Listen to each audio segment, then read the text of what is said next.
Well, hello folks, welcome back to the channel. I'm the Custard Prophet. We're back here at the very end of our first season in this Tennis Manager 2024. So back watching Taps McGeegan navigate junior tennis, and he's doing quite well. This episode is going to be slightly different. We are going to play the final tournament of the season, and we also got a lot of stuff to go through, and I also want to see what happens at the end with this ridiculous bank balance. So there's a lot to cram into the episode. I don't want it to be that long, so we're going to structure it a little bit differently. It's going to be a lot less gameplay from the matches. We'll kind of report back how things have gone on, and we'll just kind of talk through the story over the final 2 weeks of the season. Hopefully this works well, and if it does, well, let me know in the comments what you think about the episode style. It's going to be subtly different from what you're used to, but let's dive in. Alright, first up, let's have a look how Taps has been going. You saw his first attempt in adult tennis in this MTL 20. He didn't do very well in the qualifiers. He got quickly beaten, but he has got himself some decent performances. He got himself a win in Zozapan, wherever that is, in Mexico, and you can see here some good victories all the way through, beating Agassi Russia, which is a great name in the final, an American. That gives him, I think, his second JTL 100 victory. Very, very good. He then went into a junior 200 event and got all the way to through to the quarterfinals. This was a great result. Look at some of the victories that he's had in here, beating the likes of Jacob Ola, Mandivas Baklunias, both in the hundreds, and then in the end lost out to second seed Lorenzo Angelini, who's 53rd in the world. So pretty pleased to see him getting that far in that type of tournament. Next one didn't go quite so well in Lima in Peru. He didn't get through the first match, but he did come up against the third seed, 34th ranked Trevor Svadja, lost 6-3, 6-2. So all in all, he's done pretty well over the last few tournaments. He is currently sitting at a very impressive 62nd in the world, up 2 places from last week. So I think we can safely say we've achieved the goals that we set, which was top 200.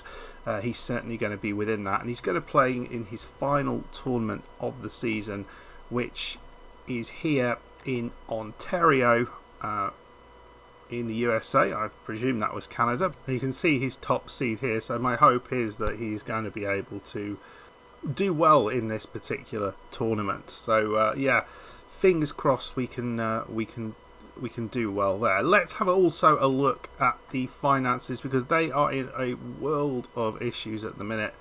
So this is what we're expected to do just before we get to that at the end of this season. So we need to recruit a player with a different status than secondary player. So that is what we've done with Taps. So that is done, completed. Reached level 2 of the medical centre, level 2 of the business centre. Both of those are secondary requirements, and obviously we're not going to do that because we can't afford to do anything, and we also need to increase the reputation of the academy. But yes, again, we can't do that because we just have no money to spend. We are £657 in debt, and you can see just next to that up here, we are getting about £50,000 per month into the academy. That's including prize money.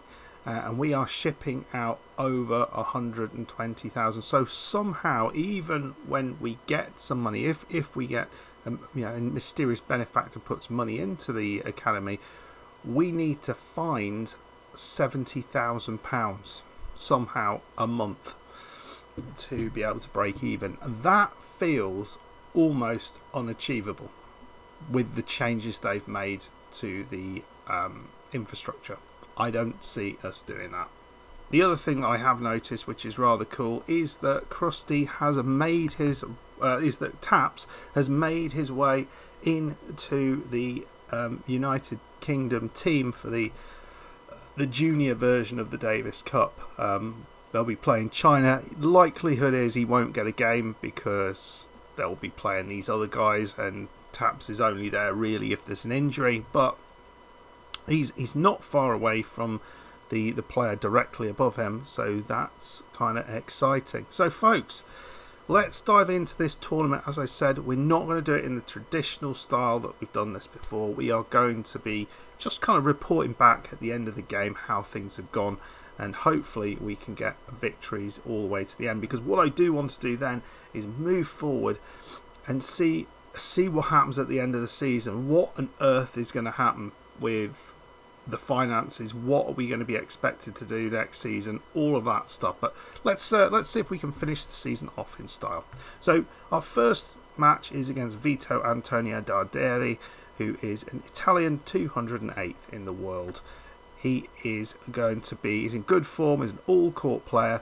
I think we just need to go in there with our usual style of play and we should be good enough. Hopefully we can get the victory. I'll see you on the other side.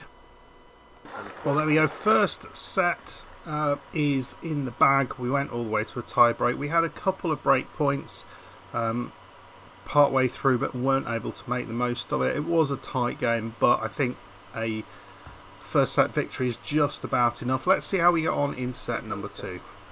And here we go. We look like we're just taking this fourth set here, second set here, to take the victory in this first round match. Again, a couple of break points, one of which we did take but missed a few others, which was probably not the best. He's just gone long there. 7-6, 6-4, not the easiest match, but we got through it. So on to the next one. Let's see who we've got. Right, a slightly harder match, a Croatian Antonio Voljevic, 169th in the world. Not sure we've played him before. Notice down here, David DG is going through. That is one of the Football Manager YouTubers who's got his name in the game. So maybe we will play him at a later stage. I hope so. So this guy is good with his returns. I think we just need to be a little bit more on the serves. We'll do that. We'll go slightly more attacking there. And again, let's see how we do here against this slightly stronger player. Well, first set, an absolute breeze there. 6-1, very, very easy. He has made a lot of mistakes all the way through this. I think we just carry on like this. You can see we've got 72% of the points. He's really, really struggling. Let's hope we can continue this in set 2. Much tighter affair in the second set. Went to a tie break. Yes, he had got a break against us, but he was quite lucky. We had lots and lots and lots of chances to make the most in that second set, and just maybe weren't as ruthless as we were in the first set. But yeah, we're through into, well, I think must be the quarterfinals now. Who are we going to face? Well, Michael Kayak is who we are going up against in the quarterfinals. 203rd in the world, so a slight dip in the level of player. He's beaten the 8th seed in the last match though, so be interesting to see what happens here. I think again he is going to be a player that we've not played, but you feel is someone we should have enough about. He's got a poor serve power, so that feels like something that we can make the most of. Go in a little bit and go all out on the return, perhaps do something like that. Let's dive in. Let's see how this goes. Fingers crossed we can get through this and get into the semi-final, folks. I'll see you after set number 1. Well, first set is over. It is 6-4 to Taps. There was an early exchange of breaks in the set, but the story really is that Taps just did not take the opportunities that were presented. It was a lot closer than it should have been. This stat says everything.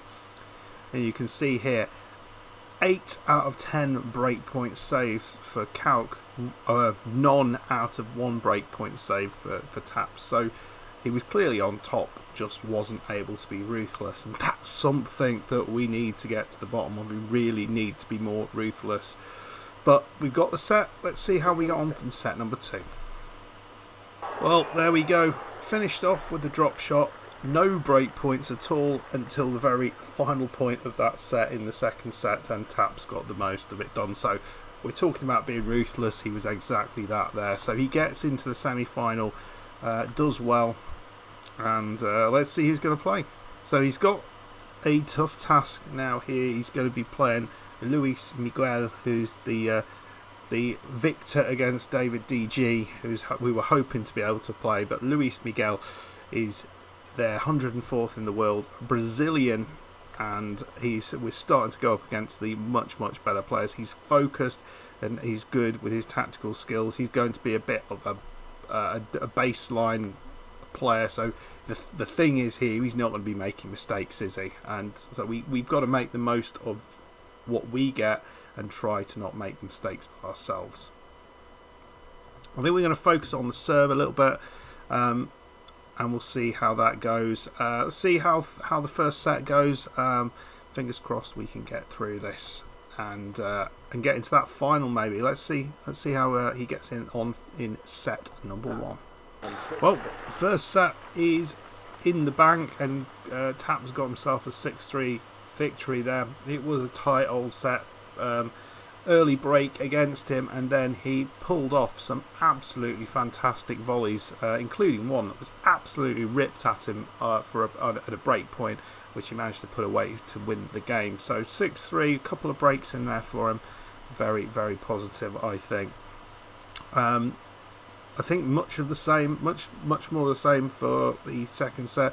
Luis Miguel does look a handy player. Feels like he could easily turn things on and perhaps get a second set. I think this is going to be a tough set. We'll see. Well, it was a similar second set, and Taps gets himself a 6-4 victory there as well. So really good. Good quality tennis. Very well played throughout. Took the chances that came to him much better this game against a much higher calibre of opposition. So I think if he can win through that, then there's a chance he could win in the final. We will see who he's playing, but the likelihood is it's going to be Denny Bao, yes it is, who is the second seed in this tournament, and he is from Canada, so somewhere between Ontario and the United States. So we'll see how he gets on here in this final. Bao is in excellent form. He's a serve and volley. We hate that. So I think we want to... What do we want to do? We want to focus high on the serve. Let's go high on the return as well, because we really need to just get the points done quickly. Don't allow him into the net. Right, let's see how set number 1 goes. We might see a little bit more gameplay from this one, actually. I haven't shown you any gameplay yet, but just so you can maybe see the end stages of this tournament. But let's see how set 1 plays out. Well, I thought this first set was going to be tight. It is exactly that. Went to a tie break. It was 6-4 in tie break, and Bao put his volley just wide, had the whole court to aim at, and put it wide. Big mistake. So as things stand, Taps is going into this next second set. He just needs one more set and he will be champion in this final tournament of the year. Let's see what he can do. We might dip into this particular set at key points.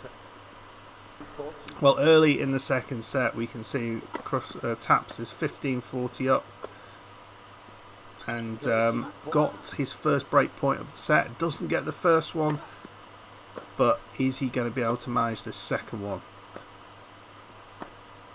And it's gone long, and he has got a break, something he didn't manage in the first set. So he's 3-1 up. That's huge. And Taps has gone all the way through. He's 5-3 up. He's 40-15 up. This is for the victory, and that's an absolute stonker of a shot from Bao to find the corner at this late stage. So Taps another chance, another championship point. He's found the baseline, and he is victorious. 7-6, 6-3. Really stepped things up in the second set, and Bao didn't have anything to offer really. So Taps gets himself a victory in the very final tournament of the year, and let's see what that's done to his ranking. He's up now to 55th in the world. Right, folks, we're going to go forward and we're going to see now what's happened to the what happens in the World Cup. How far are Great Britain going to get? Is Taps going to get a match in this? I doubt he will do, but if there is an injury, then he may well step in. Let's see how things go. Well, before we get into that, we have a press conference at the end of the first season. So how was your first season as head of Custard Tennis? Really good. I'm happy to be here. It's good to know I've made the right choice. Did you meet the objectives you set yourself? We had some very good results, and it's good to keep that energy going. Your players' arrears has been meteoric. Shall we be? Let's not say that. We're a team. I wouldn't be here without him, and he wouldn't be here without me. That's it. Have you pinpointed any of Taps McGeegan's weak spots to focus on before the next season starts? Yes, I think physically is an area we need to do something about. We'll just give it a very general answer there, and let's have a look here at how things went. I think he did get a match. So the UK got all the way through to the semi-finals, lost 2-0 to Germany. Let's see how this first match went. As you can see, the Chinese lad won his match, maybe quite surprisingly, against Gusick Van, but Henry Searle beat Zhang in 3 sets, and then it was a lot closer than it maybe should have been, but we got through that. Germany against the USA, for some reason that makes very little sense to me, they decided to play the 2 weakest players in this tie. So Taps got beaten by Sickenberger, but he gets his debut at least in that tournament. Not entirely sure what went on there, but looks like that maybe there's a bit of a bug going on. Not entirely sure, because they were playing their weaker players as well. Sickenberger and Steinzer, they're not their 2 strongest players. So why on earth was that happening? Let me know. Is there some rule which means that it has to happen? So directors are furious with us, but that's only to be expected. None of this we could actually do something about. So is this going to result in us getting the sack? Let's find out. We've let Olsen go, our agent, just because, well, we need to save money. So we've let her go. Well, right, so we've got this is what's happened. They have our board are enthusiastic about the season to come, and to help the objectives, and we'll have a look at those in a second, that we've been assigned. They've injected 267,000 into the academy. Well, that has left us with just under 500,000 in debt. So thank you for doing that, but we need a little bit more than that. The more you succeed, the more the board will be willing to inject more money next year. I mean, what does that mean? So we're going to set the sports goals for the season with Taps McGeegan. ATP ranking, I mean, let's just be top 1,800. Let's get qualifying for one of those seems sensible. Top 70 by the end of the year on the. Yeah, we'll set some goals on the junior tour. What? So we'll say top 30. That. Okay, he wants to be top 10. Fine enough. If that's the case, we're going to have to be playing in that. Quarterfinals of a Grand Slam. Wow. We'll see. We'll see. His current ranking is up 30. He is now 25th, which is absolutely crazy. We're going to go on a little bit further, and we're going to see what the goals are in the academy. We're yet to set those goals. And here we go. These are the goals. There is really nothing that we can do about any of this. So the directors will be annoyed. But let's see how far we can get Taps. Because once he starts bringing money in, maybe that's going to help us. So we need to get on the big tour to get the money in. Right, folks. That is what we got. That is what we got. We'll come back for the next season see how Taps is getting on. He's not happy. No one's happy at the minute. But we'll see how things go. I think I'm getting to grips with the training. I think I've got some good ways of training effectively. I might share those in a video at some point, but we'll see how that goes. And yeah, he's doing the on the field stuff is going really well. It's the off the field stuff that's going incredibly poorly. Anyway, folks, I hope you enjoyed the video. If you did, hit the like button, subscribe if you're new. See you for the next one. Goodbye.